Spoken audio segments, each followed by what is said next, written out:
feel that everybody could, if pressured enough, become and have a psychotic episode like this. And there are others who feel that only those who have a tendency to easy disorganization of the brain by their metabolism, that only they can get the psychotic trips.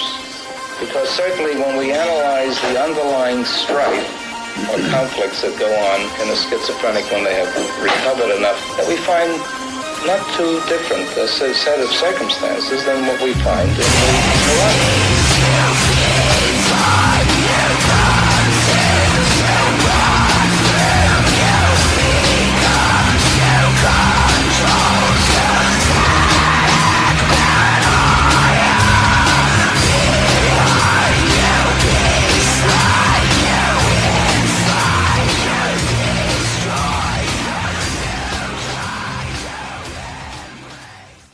Parents strongly caution the following programs are intended for mature audiences over the age of 18. These programs may contain some material that many parents would not find suitable for children and may include intense violence, sexual situations, coarse language, and suggestive dialogue. To save the patient from what would otherwise be a severe neurotic dilemma.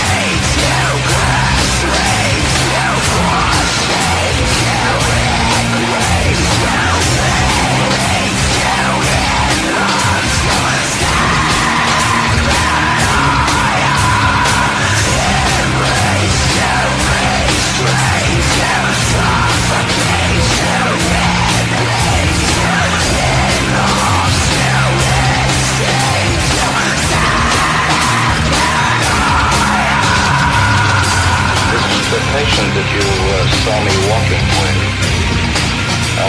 demonstrates on the 8th day after admission the continuing presence of a catatonic pattern.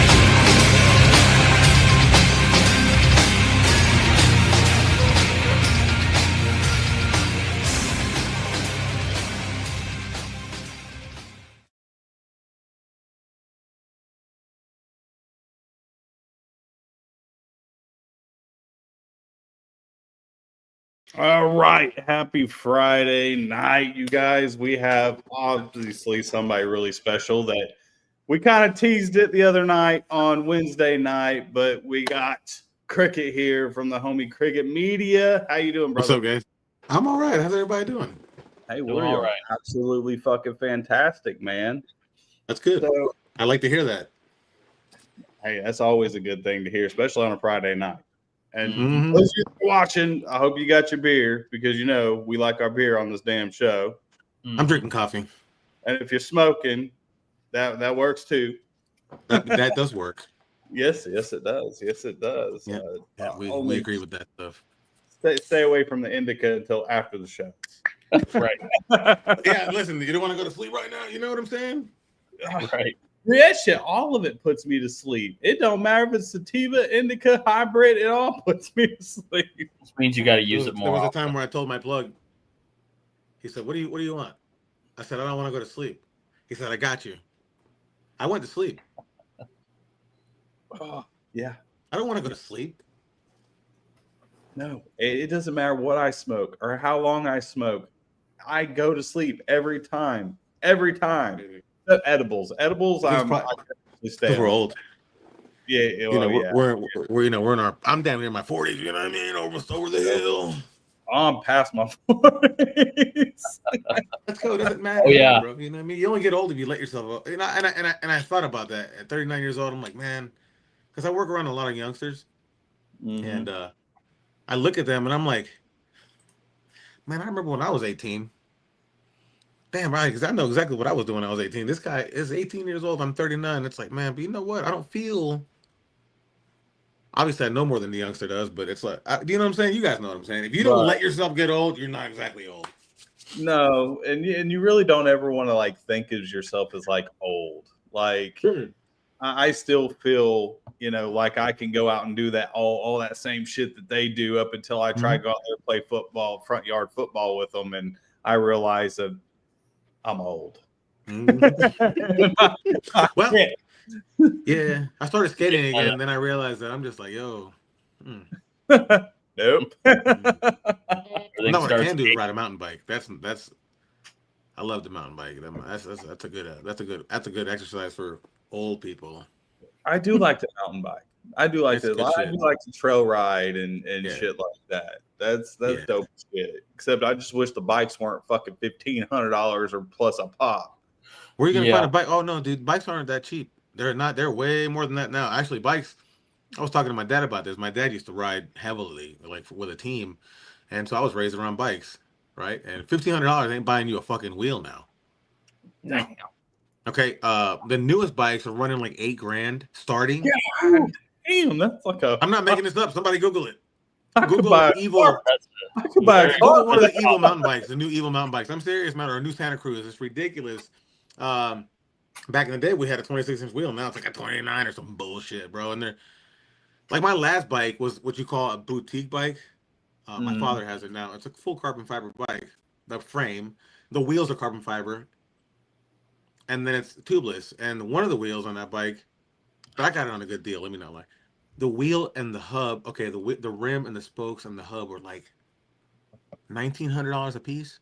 God damn, hell no. Like when you spun that back wheel, go whee, and it sounded like money, bro. But that thing rode so good. My pops has got it now. Yeah, that's not gonna happen. Yeah, no, bikes are not cheap anymore. Bikes are not cheap. If you're gonna get into the sport, have some fucking money. It's not cheap. It's ridiculous. But like I said, I got my bike on a deal, so I didn't pay all that money like that. I got it on a steal. Oh shit. So I got really lucky with it.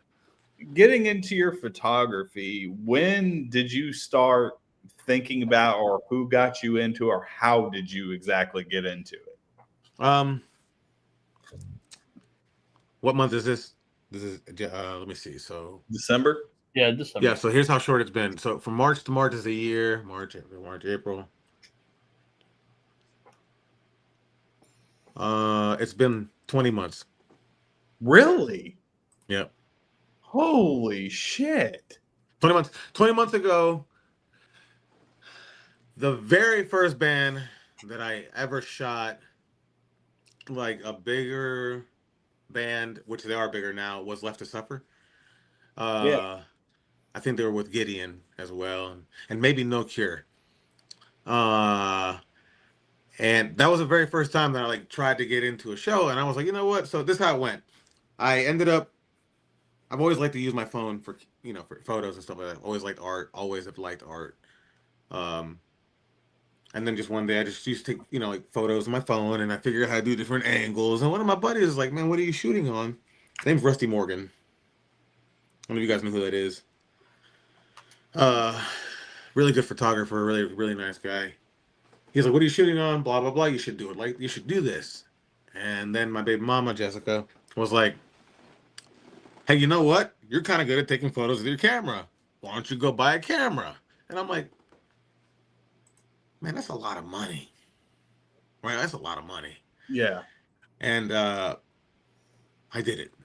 I was just like, I looked over and I was like, I could probably do this and be all right at it, right? Like, because I tried my hand at wrapping cars, and I stopped doing that because every dude on the corner was doing it for $1,000, and then the guy that you try to charge $4,000 comes to you. He's like, "Can you fix this?" And it's like, wow, this is ridiculous. I can't, right? Like I felt wasted there, and so I took my hand at photography, and I shot. I did a bunch of other local bands as my practice shots. My first bigger bands were like Left to Suffer, and shout out Taylor Barber. He was like, he put my photo up on his Instagram, dude. It was a portrait of him, and he put it up. I didn't even ask him to, and he tagged me in it, and that's where it kind of took off, dude. It was just, I don't know. And then I got into other shows, and I met different people, and then I met my homie Adam Signs. I think I told you about him earlier. He, he was an inspiration to me. That's one of my first bigger photographers. Let me just put this out there. And I'm not just saying this because it's Adam. It's the truth. Anybody will tell you that. As a photographer coming up, I looked up to other photographers, right? David Parada, Director Parada on Instagram. There's a bunch of them. Man Anderson. There's a bunch of people. But Adam was plugged into me by a buddy named Tim McCullough. You guys know who that is? Fight From Within? Yes. Guitar player with the mustache. Dude's a beast. He's like, "Hey, you gotta be my buddy Adam." And I saw Adam's work, and I was like, wow, it's me coming up with nothing. I'm like, this guy's fucking awesome, and he is awesome. Yeah. And that inspired me. I said, I want to be like him. You know, and I pushed and I pushed and I pushed, and then I got to this level in photography. Not that I'm like this beast ass well-known photographer in the world, because I'm not, but to me, I get bored really quick. I'm just keeping that honest, right? Right. It got boring. And I said, you know what? I'm gonna start doing video. And on a whim, it just took off, dude. I don't even know how to even explain it to you, dude. Like it's to me, it's still just mind-boggling to me how 20 months ago I started this as like a fucking like a joke. Like I was like, yeah, we'll just do it. And now I have like 5 bags of gear, and I'm blessed to work with so many cool people, bro. I And know. I'm not just saying that, like I really have never had a problem with anybody. I know. I've sit there and I've like went on your shit, and it's like you're taking pictures of like fucking Slaughter to Prevail and pictures with you with Des Fafara, and that's the boy right there. That's the boy. Shout out Des. I'm just like, damn. But to know that you've gone that far in less than 2 years is just absolutely insane. Look, you said you're in your 40s. We're all here the same age group, right? And we probably have people who are watching this and are great. Guys, you know what's up. Des Fafara from Cold Chamber back in the day, I was like, yo. Yeah. Like, now that's right. And I'm not saying that, I'm not name dropping like that. It's just mind boggling that in 20 months,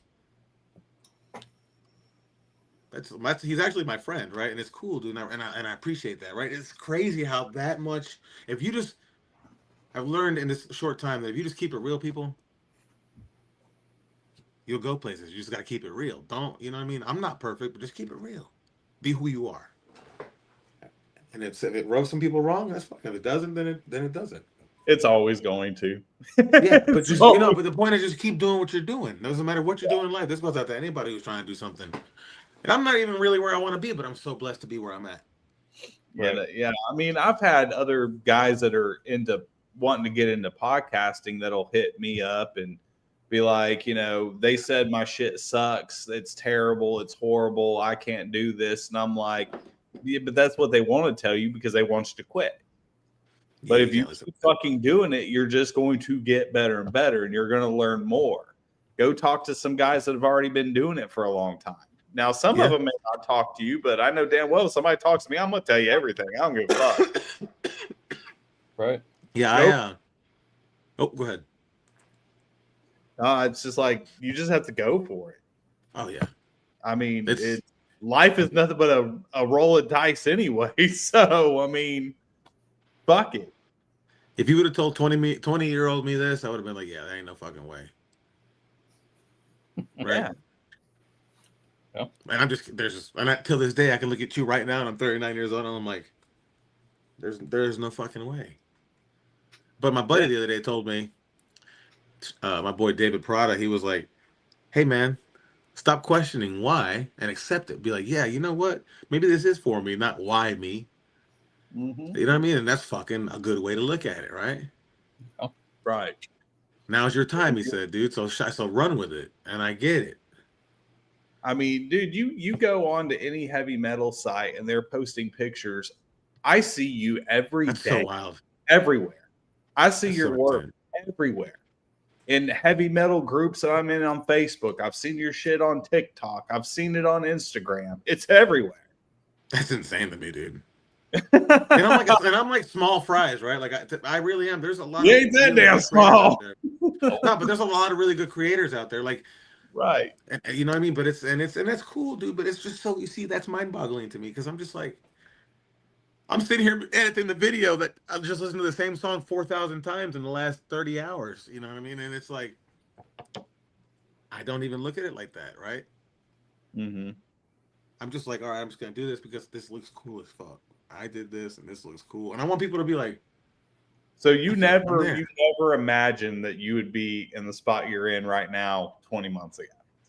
Nah, dude, and I've been helped along the way. I haven't done it by myself. Like learning what I've learned, the photography part, I definitely learned it on my own from scratch. Didn't even know how to use a camera. Did a little bit of YouTube, university YouTube. Mm-hmm. And I'm just gonna keep it real, bro. This shit kind of helps, dude. It really does. And then once I figured out the mechanics of it, I took off with it. And when I started doing video, again, David Parada was one of the very first videographers that I watched, and I was like, man, this dude's really good because he worked with people like Seven Dust and Slaughter Prevail, and the way he edited is the way my brain sees certain things. He does it different than I do, and that dude right there, bro, is, like I said, people help me along the way. That dude right there has been a huge, huge part in what I've done because, he works with various artists, and if he cannot attend, he has literally put my name in the hat. It's thanks to him I got flown out to California to Aftershock to work with Machine Head. I ended up working with other bands that same day. So, but he wouldn't put me in that position if he didn't trust me and did not approve of my work. And I look, he's my mentor. I look up to what he says, right? So, I can't say I did it by myself. Definitely didn't do it by myself. As far as things like that, let me just keep it humble. I don't think any of us does it like that, even if you do. Does that make sense? Right. Somebody is going to be there, that knows somebody. It's going to be like that no matter what. I don't care what you say. Mm-hmm. And you're right. So, I don't know, bro. It's crazy. I say that like every day. Ask anybody. That's one of my mottos. Swear to God, it's like I tell my buddy Adam, I'm like, dude, what? How did I even get here? Yeah, I don't even. And that's the thing. It's only been 20 months. I don't even know where I'm going to go. Hopefully, I'm still here tomorrow. You know what I mean? I don't know what'll happen, but if I wake up tomorrow and I get to do something cool, I'll do it. Yeah, exactly. All right, CB, you're up. So, in all of the work that you've done, all the places you've been, he's muted. Am I muted? No, I can hear you. You can hear me? I can't hear him. Can you hear me? Oh, Cricket can't hear you. Uh-oh. All right, what's your question? I'll ask him for you. In all the places that he's been, what is the craziest thing that he's caught on camera? All right, so he said out of all the places that you've been and all the work you've done, what is the craziest thing you've ever caught on camera? I'll be right back. As far as what? Anything. Any wild shit at a show, festival, anything that you caught on camera. Bro, the gathering of the Juggalos. Oh, here we go. All right, bring it. Oh, we lost Crimson. He's coming back. He's fixing his audio. Bro, I don't even know where to start with this shit. I was going down the sidewalk. We're doing, Juggalos are doing their Juggalo thing, right? Right. But bro, on the fucking sidewalk, there's signs, and I'm talking about you can buy whatever you want on them sidewalks, whatever you want, bro. It's like riding like through the hood times 1,000. Like, oh, you want this? Here's $5, and there's a sign displaying what it is. What? Yeah, and while I'm going down the road, this dude, I don't know what the name of his company, but he was selling pipes for fucking smoking like concentrates, like dabs and shit. And I'm practicing my First Amendment. I'm filming, bro, but I'm not catching nobody. I'm not like focusing on people. I'm filming the way I film. And dude wants to fight me. I'm like, yo, what's going on with you, bro? It's like, yo, put that fucking camera up. Like, yo, you guys are like openly displaying it. Somewhere on a videotape, I have a Porter John at the gathering where somebody diarrheaed on the ceiling. Whoa. What? Explain to me how you shit on the ceiling. That's quite the acrobatics. Like that's what I got that on video from that too. Like I just walked in because I'm documenting everything, and it's like, what the fuck is this, bro? Like the whole festival was like that. The whole thing was wild, the wildest shit ever captured on video. I'm trying to remember who it was that we interviewed. Like they were throwing poop, bro. I can't remember who we interviewed because we've interviewed a bunch of bands that have played the Gathering of the Juggalos, and one of them told me the worst thing that they'd ever seen there was the talent show where this girl decided to shove a 2-liter of Faygo up her ass and blew it out. Oh, they do some weird shit, dude. And I'm just like, this year they were stapling their butt cheeks together. Like, bros, listen, there was some shit. You hear me? You will leave that place a grown man. I swear to God, you will. I don't. I see. I've had offers to go out there and go, and I'm just like, I can't do it. Yeah, that was cool. I'll And then you got to be careful what you also capture on video, right? Because I'm really integrated in the hardcore scene, and sometimes things happen, right? And you just can't. Right. So I got to be careful. So I've seen some crazy shit. I've caught some crazy shit on video, but I can't display it, right? Right. Out of pure respect for whatever's going on. But dude, motherfuckers be doing some crazy shit at the hardcore shows. You know what I mean? Like they really be throwing down in some spots, bro. Oh God, I couldn't. I love couldn't. it. I don't even want to imagine what you've seen at the gathering. The gathering was. I'm sure that was. And I don't know how to say this. Like it's gonna sound terrible. Well, maybe not. I thought I was gonna catch an STD by breathing in the air. Listen, and I say this. I'm an OG. I'm gonna keep it real, right? I'm gonna keep it real. I'm an OG juggalo for back in the day. But I do not live like that. Not that I'm judging the homies. Not that I'm judging the homies, but I just can't. Like, guys, you guys need to not be like that. We're humans. No. I've heard of shit of like massive like orgies that you could just walk right in and do whatever to whoever. And bro, there was a dude running around spraying. He got his ass beat. He had a water gun, and he was spraying fentanyl on people, bro. Oh. What? Oh yeah, he got crushed. What? Oh yeah, there were some real fucking shitty people there, bro. I didn't give a fuck. Oh, he got. Oh shit! You gotta go. That's nuts. There was some real, but I mean, it's not the festival's fault. It's not against them. It's nothing against the festival whatsoever. It's just people are just people. Right. I can't control what you do, and you can't control what I do. Right. Right. Mm-hmm. So it's up to you to be a good person and not be a fucking weirdo. Absolutely. There was a cool dude. I said he's cool. There was one dude that was asshole naked. And he was just wearing socks, bro. I had a sign. I forgot what the sign said, but the point was he didn't give a fuck. But he wasn't being a creep, bro. It was like, oh, that man's naked. Almost like it's like that's how he should be. Like it's normal. Like it's just every day. Act like a weirdo. I don't know. It was just weird the way he put it off. It was just like whatever. Like it was just like he's going to work. World. Yeah, it's wild. Right. Listen, I'm going next year, so whatever. It didn't bother me that bad, obviously. Yeah. All right. So, what is some of your hobbies that you really love outside of work? What you like to do?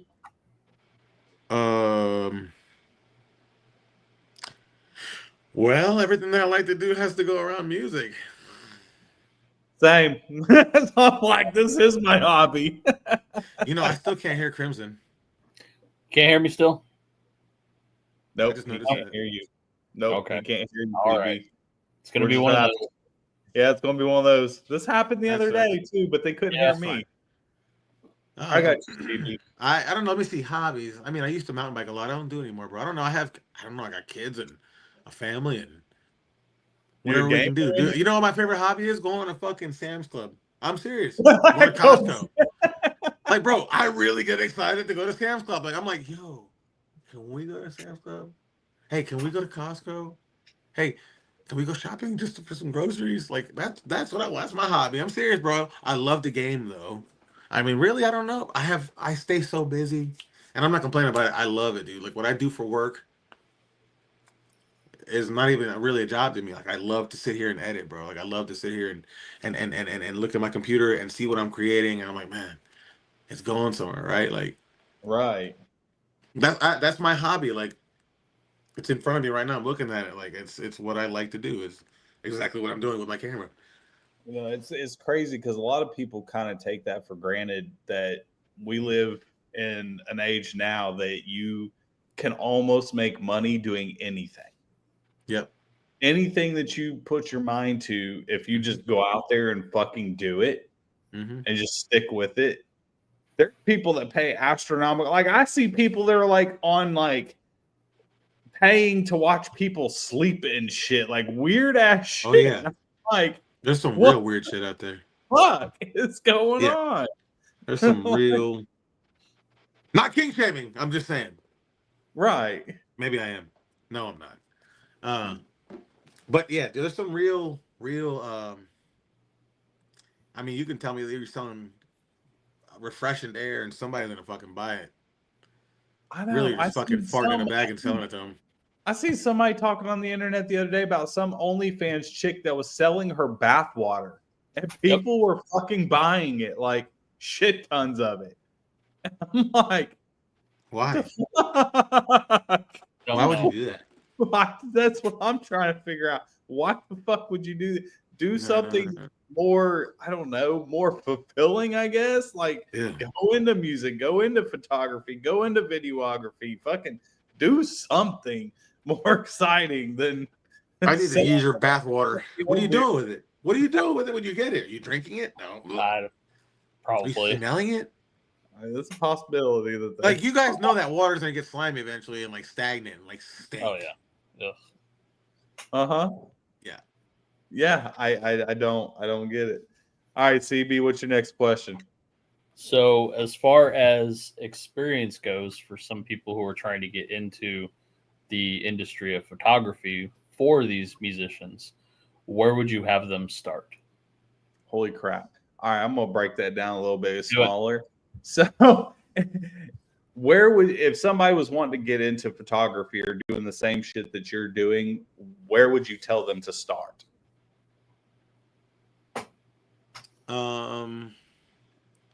Is this after they have their gear? Before. Yeah. I would get them. Well, definitely get on Marketplace. See if you can find yourself a cheap camera, but don't go too cheap. Here's just the truth, and this is what I see. Your oven didn't cook your dinner. No matter how fancy that oven is, right? Right. The camera works the same. You need to know how to use what you got. Now, what I would just do is just get on and just learn it. Buy the camera, study what you buy, look up the product, review, check out the reviews, see what it does, check the megapixels. Get on YouTube, really seriously, get on YouTube and look it up and see what this says about this camera and how does it shoot and blah blah blah. And what should you learn about, ISO and apertures and how to use your camera. Once you buy it, go out into the field and take a picture. Stay on the sidewalk and wait for a car to go by, and if it comes out blurry, figure out how to make that car going 60 miles an hour look like it's not moving. Shoot like that. If you want to shoot music, literally go to your local show. First of all, you got to support local music, always. Exactly. Second of all, them boys in the local bands, especially the hardcore bands, they love that shit. Go out there, take pictures of them fools. Again, same principle. That car going 60, well, these dudes are doing splits in the air. So you got to figure out how to catch that picture of him in the dark with no light and make him look like he's not moving. And just do it over and over and over. Don't quit. It's going to suck. You're going to take 800 pictures and you're going to get 4 good ones. I swear to God. Same thing with video. You gotta record the whole set and you're going to get a bunch of bullshit, but just keep what you got. Don't get discouraged and be creative with it. Go to your local shows, get good at that, and make a good name for yourself. Don't be a pain in the ass. Don't be a, what do they call that? Don't be fangirling. Just go in there, do business, be about business, and that's it. If there's ever an issue, a problem, anything like that, always communicate. Always communicate. I'm just saying, if there's a delay, anything, keep it real. Just tell them, hey, be honest. It's better to be honest than to be bullshitting people. I can just say that too. So it's like an equal balance. Just be real, be authentic with it. That's it. Use your camera and let that be an extension of you. Don't go out here and think, well, I'm gonna make $500 with my picture, dude. Fuck that. You're not doing it for the right reason. Right. You need to have that passion about it. Forget the money. You'll get paid. That's a blessing. But you got to understand that that's not the point. Right. It's not. You asked me what my favorite hobby was.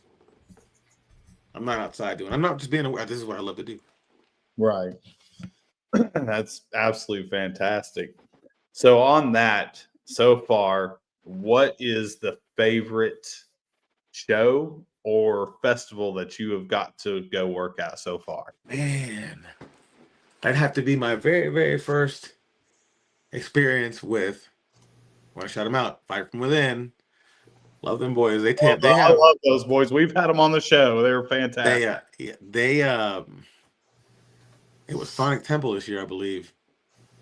When I got to go with them Incarceration last year, but some stuff changed. I had to leave. And then I went back this year with them and had them signs.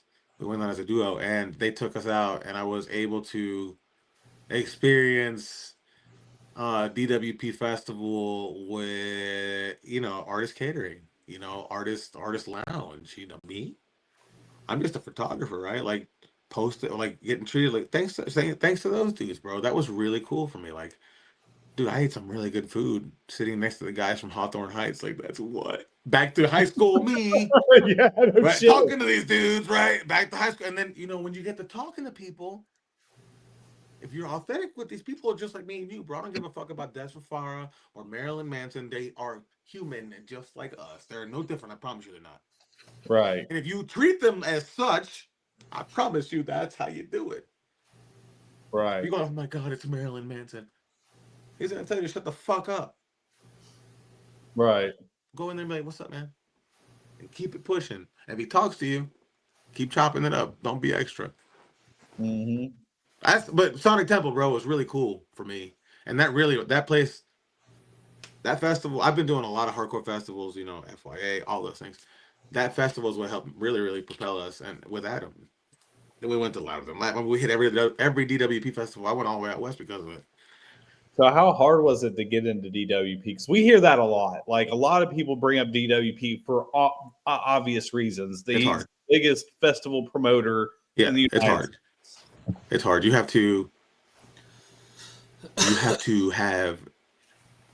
have a band to get in with. Really, you have to be hired, and that band has to trust you, and that band has to know that you're not going to walk in and fangirl over Ozzy Osbourne, rest in peace. You know what I mean? You're going to go in there and treat him like he's a human being. You know what I mean? Like, they need to know that you're not going to. That's the thing about those kind of shows. A lot of people can't control themselves, and it's not. I understand. At one time, it took everything inside of me, bro. Right, not to freak out when I saw certain people in bands that I've loved my entire life, but I understood really quick that it's not like that. Yeah, dude, it's just so cool. It's just DWP though; they're not gonna ever let you in unless you're with a band, right? And that's a whole fucking process, dude. Oh, I'm sure. Luckily for myself and like Adam, now my name is in that system. I have hit every DWP festival. Blessed for that, dude. And so it's to the point that now we know the people who run the fucking media and the people who run all the security and the stage managers, like, they know us by name. And that's another blessing, dude, because they'll know that we're not up there fucking around. We're up there doing what we're supposed to do. We're not putting shit work out in front of the bands or DWP, because no matter what, those bands play for DWP. Right. So, we've been blessed that our work has been collaborated with on Sonic Temple's page and shit like that, dude. Like, it's hard, dude. It's just hard. But we've been very, very lucky. Again, Fire from Within has opened so many doors. Like, we've worked with Norma Jean, fucking Spine Shank. The list, Machine Head. All sorts of people, dude. I don't even know. It's just wild. Yeah, I don't. That would blow my fucking mind. And it's wild. I got a chance way back to play. My band won. The band I was in, we won a little early opening spot when Mayhem Festival was still a thing. Mm-hmm. Played, and I ended up getting to meet Lemmy. Mm-hmm. And I thought I was going to fangirl. I'm lucky that I didn't. I kept my composure. But the man sat there talking to me for like 45 fucking minutes. Yeah, dude, they're regular. Drank Jack with him and chain smoked fucking cowboy killers for fucking 45 fucking minutes. And it was Give me awesome. goosebumps for that one. It was awesome. But you are right. Like, if you go in there and just treat them like almost like you don't even know who they are. Yeah, bro. It's kind of like the mentality you have to do is you have to go in there and kind of forget who they fucking are. Can I ask you a question? if I walked up to you right now and I said, or to anybody, and I said, hey man, oh my God, hey man, oh man, you're gonna be like, yo, whoa, Yeah. right? Right. But I'll walk up to you, I'm like, hey man, what's up, bro? I'm Cricket, nice to meet you, dog. And you're like, what's up? We run into each other at the chow line later on. Hey man, what are you doing today? And that's how it starts. Right. Let it ride. Most of those dudes see you with cameras, dude. When I slaughtered to prevail, Adam was inside doing an interview with Fight From Within, and I was outside. And Jack Simmons, guitar player for Slaughter to Prevail, saw me, and he literally jogs up to me, and he goes, "Hey mate," you know, because he's from England. He goes, "What are you doing here?" I'm like, "What's up, man?" Well, he gives me a hug. He goes, "I remember you because of you have a daughter." I said, "Yeah."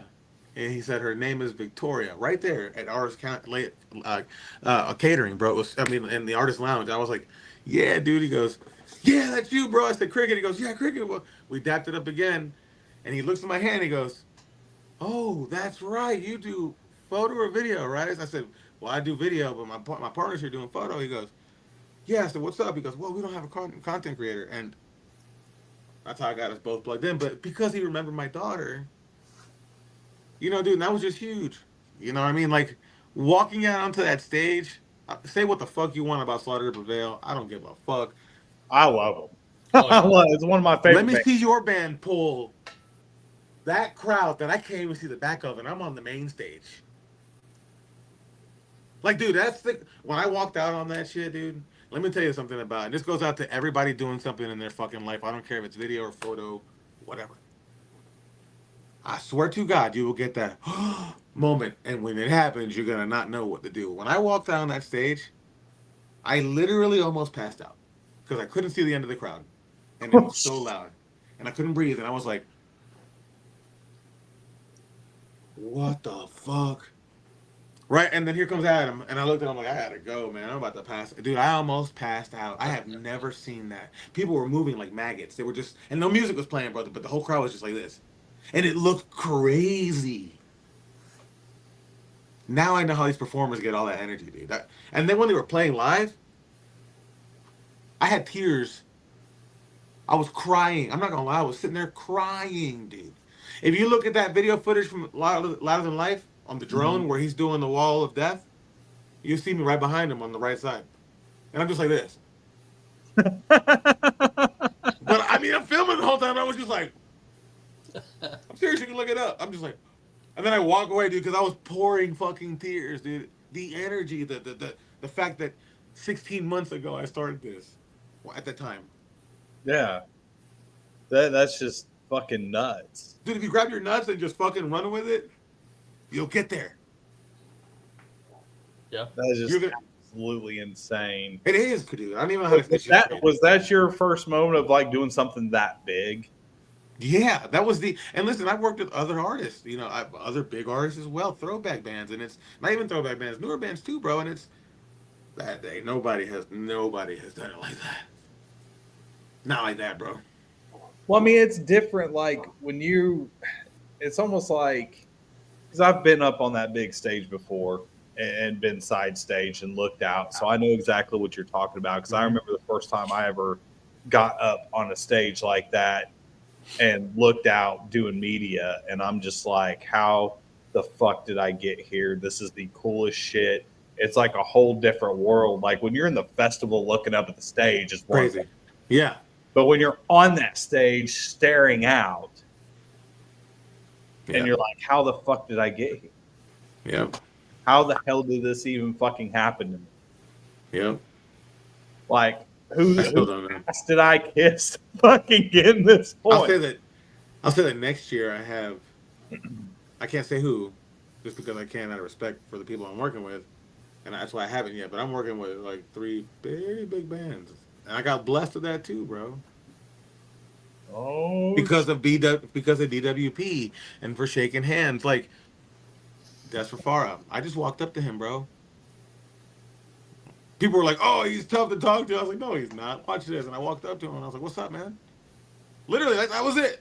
He was like, "What's up?" I was like, "My name's Cricket." and we just meshed. Like the dude sends me motivational shit on Instagram, and I love that about him. But we're homies. The point is, I just treated him like I just walked up and I was like, "Hey, check it out, what's up?" And he's Italian, bro, so he respects that. That's fucking nuts. But that all because of Fight. Again, I would have never had that opportunity if it wasn't for Fight From Within. It's that simple. Or maybe not never. I can't say that because there's another band could have picked me up along the way. But because of Fight From Within, I'm able to do these things. A lot of these connections is because of them, dude. Yeah, again, people who help you out. I love those guys. That's actually one of my favorite interviews we ever did. We did them. What was it? Season 3, mid-season 3, I think that we had them on. And they were fantastic. I'm friends with most of them on Facebook, and you know they helped us out and got us another band that we were wanting to get real bad, and we mentioned it like after it. They're like, "Oh, well, we can hit them up right now. We know them." I'm like, "Shut up!" And they fucking did it. Sure shit, they got it booked for us, and I was just like, "Fucking thank you. You guys are fucking amazing." And you know that's the one thing about metal that I feel like a lot of people kind of overlook because it's almost like a fucking brotherhood. Most of them, if you can establish that connection and that network and they respect you, they will fucking do anything for you. Anything. Hands down. That's not a lie. That's not a lie. And for the fact you sit there see people that they're crazy, they're terrible people, they're fucking trash, they're devil worshippers, all the shit I've ever heard in my fucking life. Have you heard the lyrics to my music? I mean, there are some devil bands out there, but well, yeah, but you know, that's part of it. It's fine. It's fine. I love it. Yeah, and some of them aren't. I mean, yeah, they portray themselves as that, but a lot of times it's just satire and it's theatrical and it's just a fucking shock value of the whole thing. They're not actually like that in real life. Let's bring in Marilyn Manson, 1996. Yeah, and that was actually my first big concert I ever got to see. He got banned. I'm going to show you a tattoo here on the live. All right. Hell yeah. Oh, fuck yes. And it says 1996 right here. See, he's one of my idols. He's one of my idols. I love that guy. Me too, bro. Me too. I've never got to meet him. I've always wanted to. I've seen him play 1,000 times. Like you can ask our other co-host. She went with me to Welcome to Rockville last year, and like me as a musician and all the things that I do, I have a tendency to go watch bands and like look. Oh, what's he playing? What's he working with? And I like sit there break down everything in my head. And I'm not, I'm just watching. But he's one of the only ones that I watched as a fan, and that I was just like, holy shit. And I got to be right up there, damn near front and center. And I'm just like, fuck yes. Manson definitely, like he is to be respected no matter what. Like that dude, and I say this with all respect, like my man has made it to where he's at, being who he is, right? And so like, for example, at Aftershock, he had his whole entire compound. He had his own whole entire compound. Him and Rob Zombie were the only ones who were allowed to do that. Right? And I respect the fuck out of that dude because I'm like, yo, these dudes got their own setup. What? Right? But the dude's super fucking nice, dude. Yeah, see, those are my two biggest idols. Like that's the two dudes I look up to. I didn't see Rob Zombie, but Manson for sure. And he's super tall, but super nice, bro. And actually super quiet. Huh. I'll be damned. I mean, he talks, but like real. The dude's not what he used to be. So did you ever have a moment where you were just like, did you kind of fangirl in your own mind, even though you may have not have done it on the outside? You're just like, holy shit, I can't believe I'm talking to this motherfucker. Every fucking time. What do you mean? Yes. Hell yeah. Hell yeah. I'm like quivering inside my fucking underwear. I'm seeing these guys like, oh my God. Can he tell? I hope he can't tell. Are those tears? No, that's just the wind. Right? That's just the wind. Okay, of course, bro. Or it'll happen and I'll walk out and be like, right? I don't know, man. It's of course it's gonna happen every time. You just can't let them know that. Well, of course. Of You know, course. I mean, it's just, All but you right, know what, Steve. dude? Hey, that's cool. But all I'm gonna we gotta throw it back on the hardcore scene. Like that's my that's my love. Those are the real. That's where I cut my teeth, dude. And I love that. So what got you into the hardcore scene? Like, what was your first like band that you were really introduced to within the hardcore scene? It's gonna sound generic as fuck, dude. But you know what? Hey, my dad actually was the one who showed me my very first hardcore band. That was Hatebreed, way back in the day. Oh, fuck yeah. Way back in the day. Like I'll never forget hearing this shit, and I'm like, Mm-hmm. right?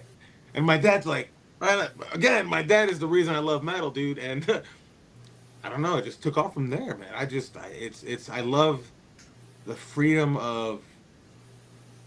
I just love the freedom of it, dude. I love that. I love that fucking energy. Just pick up a mic and just scream whatever the fuck you want.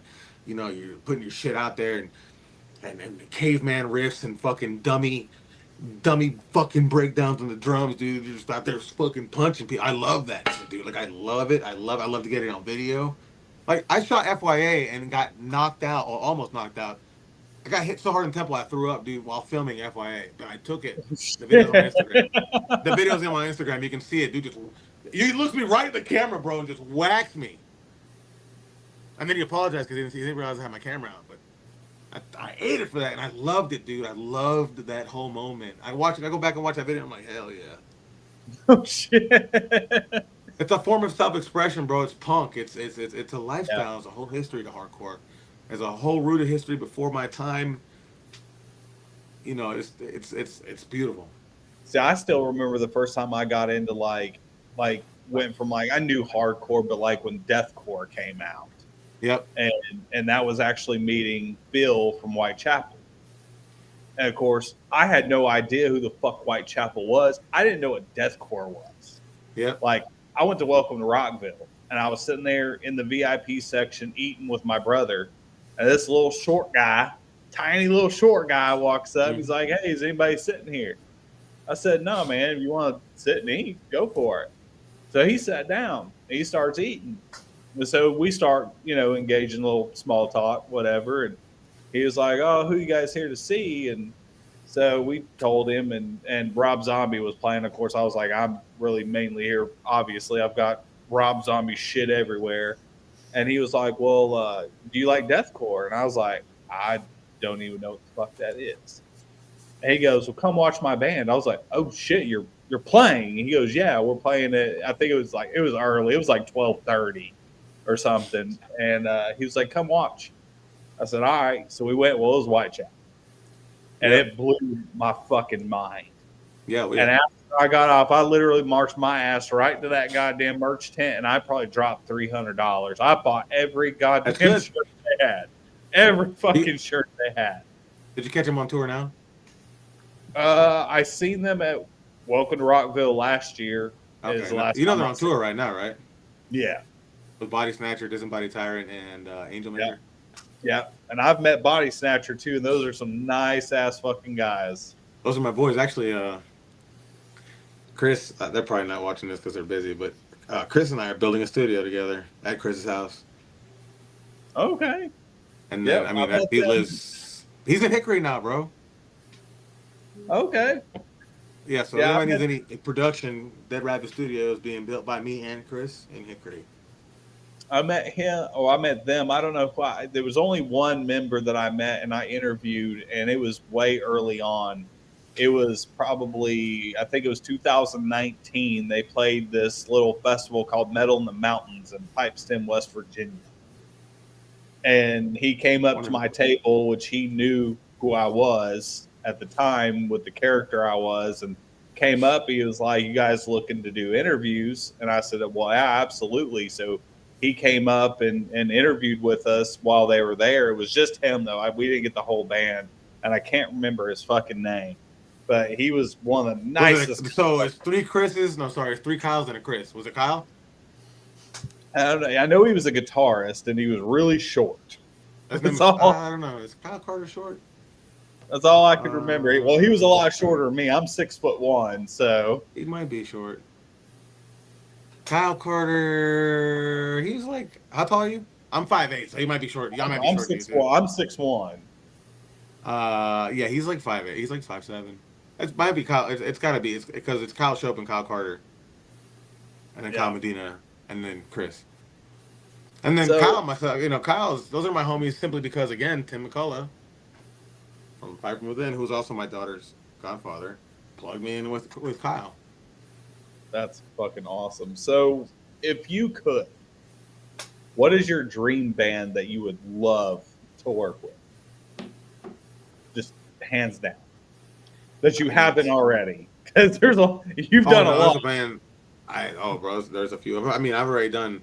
As of right now, I've got one of my top bands off my top list, and that was Knocked Loose, and I shot them at their last No Barricade show for their 10-year EP release of their EP Pop Culture. They played it in Louisville. That was a really good show. Right there, bro. No Barricades, sold out. I got approved instantly. Got video on stage. It was great. Still got the videos up. That was one of my very first time shooting video. But my band I want to shoot is Slipknot. I mean, simply because, that's my band, bro. I got tattooed the S here. It says Wait and Bleed on my chest. I got Sick tattooed right here. Like, I love Slipknot. I've got the S on my arm. So. Yeah. I'm a fucking huge fan, bro. Yeah, huge fucking fan. I want to do a video for those dudes so fucking bad. It's gonna happen. Hopefully they're watching. If they are, hit Cricket up. hit him up. You know what? I'm gonna keep it real. I love to do it no matter what it is, even if it's a big band or a small band, dude. Because you know what? The small bands need the same love, and one day that small band might take off, and they're gonna remember me. Yeah, and that's exactly right. And you are right, because I say the same thing with the podcast all the time. I'm like, we do a lot of these small bands, but here's the thing: you don't know when they're going to blow up. And if you go and help them out and you show them that respect, they're going to remember that. Oh, yeah. Yeah, they will. Oh, yeah.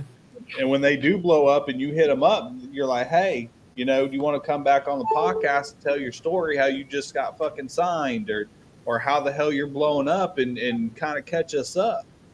It's all about that, like you said, being real and being upfront with them and treating them like regular ass human beings. That's all you gotta do, bro. Just keep it real. Don't be a weirdo, dude. No weenie shit. Come on now. Exactly. All right, CB, what you got for him? So, as far as like his best part of the day, what is his favorite time to do photography? All right, so when you're doing your photography, when is your favorite time to work on it? Nighttime or morning? Oh, no, nighttime. Night owl. I have a day job. It's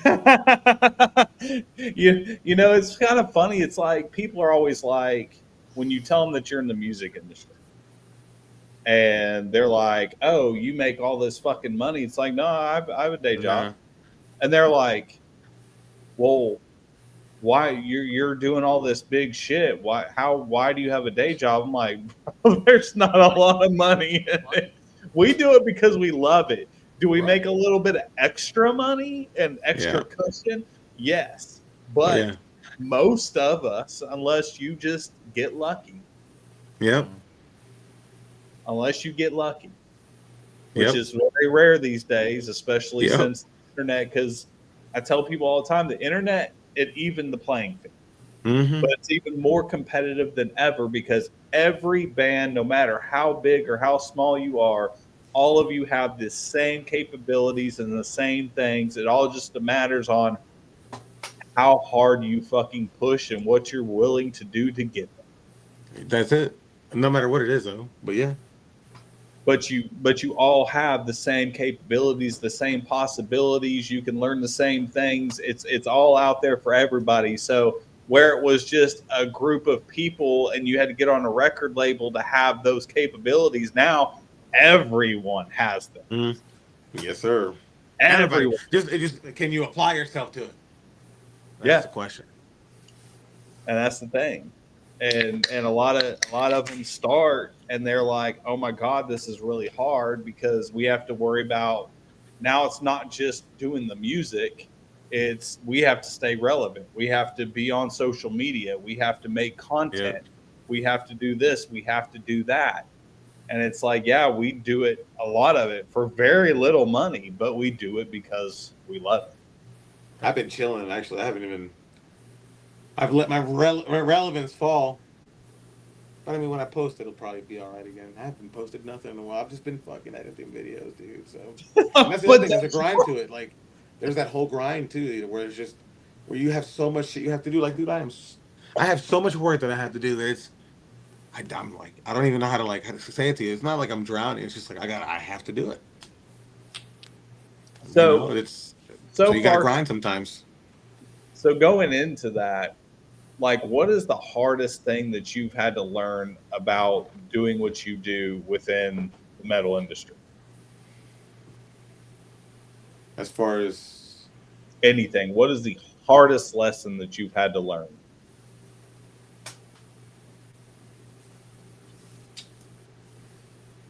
I was supposed to work for Nonpoint.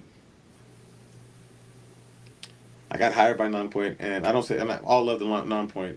They taught me a lesson a long time ago. I made a comment on I made a post on Facebook that I wanted to whoop Ronnie Radke's ass because he was making fun of a fat girl, right? Like really just talking shit about this bigger girl, and I don't really don't be a bitch, bro. Like straight up. And I'm gonna keep that to this day too. Nothing against you personally, Ronnie. Just come on now. But I made this post back then, and I had gotten proposed to work for Nonpoint, and they are friends with Ronnie Radke and did not take to that kindly, bro. And I was fired for that stupidity on my end, because no matter what you say about a band, you don't know who's watching, who's listening. Somebody will get offended, and that will fuck you in the wrong ways. And they fired me before I went out on tour. So that's why I didn't go out with Nonpoint, because of my own mouth. Some people might be like, "Oh, fuck that, yeah, you know what? That's cool," but you don't understand how it works in this industry and the higher ups either. And what am I supposed to say? So that was a really hard lesson. That lesson was, you got to watch what you say on the internet or anywhere, because you don't know who knows who. Right. Yep. I tell him every day, when he got into this, he actually started as a fan of this podcast. Mm-hmm. And me and him became friends. We became best friends. Hell, he's my brother. Hell, he lives with me now. He left Arizona and moved here to fucking go after this crazy fucking dream that we got, that we've been doing. And he moved here, and I helped him get a job and shit. And I tell him all the time, I'm like, you got to watch what you say. You got to watch what you do. Does it suck? True. Yes. 100%. Do you want to eat? Do you want to pay your bills? Do you want to be comfortable? Oh, yeah. Shut your mouth. This is going to sound crazy, but I've also learned that, you see in the music industry, we're all covered in tattoos. Everybody's all covered in tattoos. But the people, the key holders, the real people behind those bands are not like us. No. They don't look like us. They don't think like us. They look down, honestly. And I've learned that, for me at least, I'm a Latino and I'm covered in tattoos. It's still an uphill battle for me. I'm not complaining about it. I actually accept that challenge. But I've learned that people who hold the keys to this industry don't look anything like us and don't care. So it's as much as you really want to say something, you really want to make it here, you can't. You got to just fucking shut the fuck up and do your job. Yeah. You're not here to make friends. You're here to make content. That's one thing I'm going to say. Anybody who wants to do anything, if you make friends with them, cool. I've been blessed to make a lot of friends, but you're here to work. Right. Yep. So you got to keep that in mind always. You are exactly right. So before we end the show, is there anything that you want to plug? Anything that you want to put out there? Any shout outs? I mean, I think I've called out the people I need to. I want to shout out a few people like Adam Signs, David Prada, my pops. Anybody who's been there, all my homies who've been there. Jess, she let me go ahead and shout out my baby mama. She this is a good plug real quick. She's one of the people who really pushed me in this. I quit wrapping cars, and she told me, "You're not gonna quit this like you did with the car wrapping shit. You're gonna do this." And she's a tough cookie, dude, and I respect the hell out of her for that, because she's a gangster with it. And so she pushed me a lot. So shout out to her. And just really to the people who just stood by me. All the homies I don't even know, dude. I wouldn't be here. And I don't even know where I'm going. But I'm going there. I'll buy all y'all tacos, I swear to God. I hear you on that one. So on that, guys, please go check out all of Cricket's pages. You can find him on Facebook. Look at his art. It's fucking amazing. The dude's talented as fuck. And if you see him on the show, go up and holler at him. Come on, man. You stay put, Cricket, because I'm going to talk to you after the show. But on that, we love you guys. We will be back again Monday night with another fucking badass fucking interview. We love you guys. Thank you for all the support. We're out.